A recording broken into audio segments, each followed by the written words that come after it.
Solène Le Brasidec, bonjour. Bonjour David. Vous êtes directrice générale de FCM France et Suisse. Exactement. Bon voilà, une TMC à travers la tempête, 18 mois de tempête, de pandémie pour être plus exact. Comment ça s'est passé chez vous ?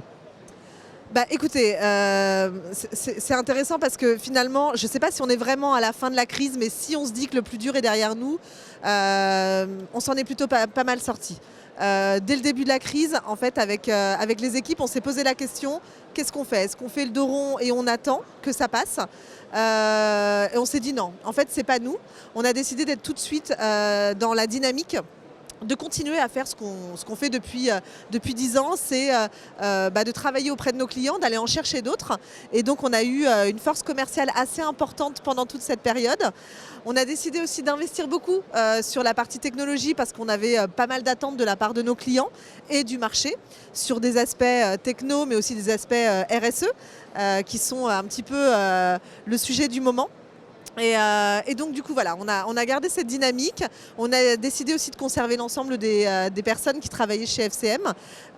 Donc bon, au final, on a eu plein de choses positives qui nous sont arrivées. On a gagné beaucoup de clients et on a réussi à garder ceux qui étaient chez nous depuis longtemps. Donc on est très content de ça.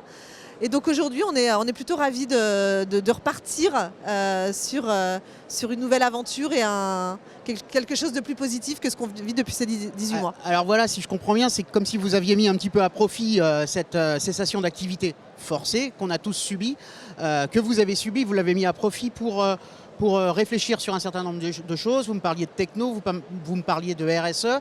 Peut-être que vous pouvez un petit peu plus entrer dans le détail et que ça dessine un petit peu, ça peut donner une idée de la reprise telle qu'elle va se dérouler chez FCM. Oui, alors sur des actions RSE, effectivement, on a senti, mais bien avant la crise, qu'il y avait une vraie attente de la part de nos clients et de la part du marché en règle générale de mener des actions concrètes sur de la réduction carbone ou sur le voyager mieux, peut-être moins mais mieux. Ça s'est évidemment renforcé pendant la crise, on l'a vu, nos clients se sont rendus compte que finalement ils pouvaient faire du business à distance. Et notre rôle dans tout ça, c'est évidemment de continuer à être leur agence de voyage, mais de les accompagner. Donc là, de façon concrète, ce qu'on fait depuis plusieurs mois, c'est qu'on s'assoit autour de la table avec nos clients et on essaye de comprendre dans quelle direction ils vont concernant la partie RSE. Ça peut être des choses très simples comme revoir la politique voyage. Vous sentez que c'est quelque chose de très important chez vos clients ? Oui, c'est vraiment... Oui, c'est vraiment un objectif qu'ils ont au sein de leur entreprise.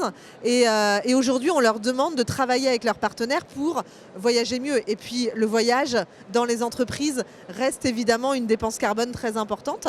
Donc, nous, notre rôle, c'est de les accompagner pour réduire cette empreinte carbone et leur proposer des actions concrètes. Pourquoi pas des partenariats également. Chez FCM, on travaille en étroite collaboration avec Southpool, qui est une organisation globale qui répond du coup à des comptes multinationaux et qui nous permet de faire de la compensation carbone en direct et un engagement du voyageur directement. Alors, c'est ce souci de durabilité là que symbolise votre jolie bandana à verre ?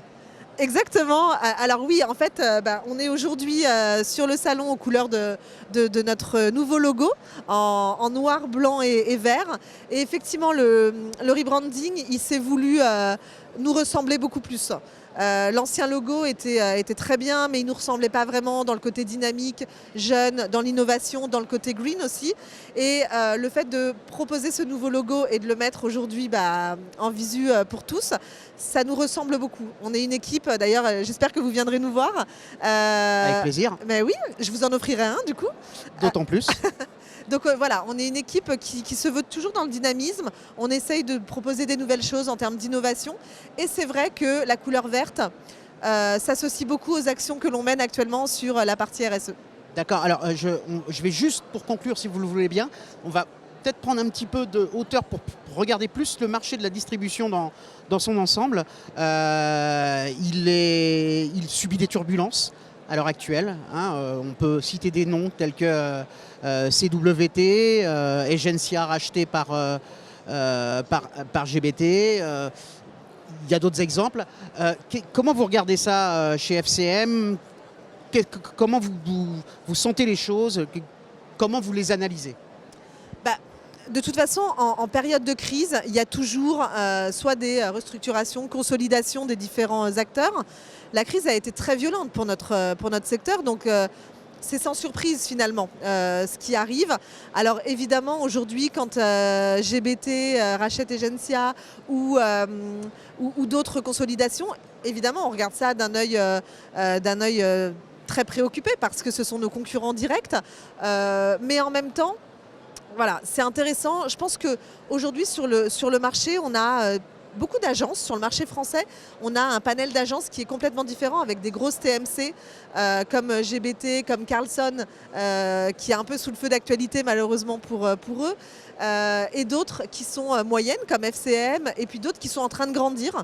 Je crois que c'est intéressant parce que finalement ça répond à des besoins complètement différents de la part de nos clients. Ce sera intéressant de voir ce que va proposer effectivement GBT et Egencia d'un point de vue technologie. Est-ce qu'il va y avoir une différence entre les très gros clients et les moyens? Et puis il y a aussi des startups qui commencent vraiment à être présentes sur le marché. Moi, je trouve que c'est bien d'avoir aussi ce lot de perturbations et de changements. Ça met un petit peu un coup de pied à la fourmilière et ça évite l'immobilisme. Et je pense que c'est ce qu'attendent nos clients, qu'on soit toujours en mouvement. Donc voilà, c'est plutôt positif. Très bien, merci beaucoup Solène. Merci.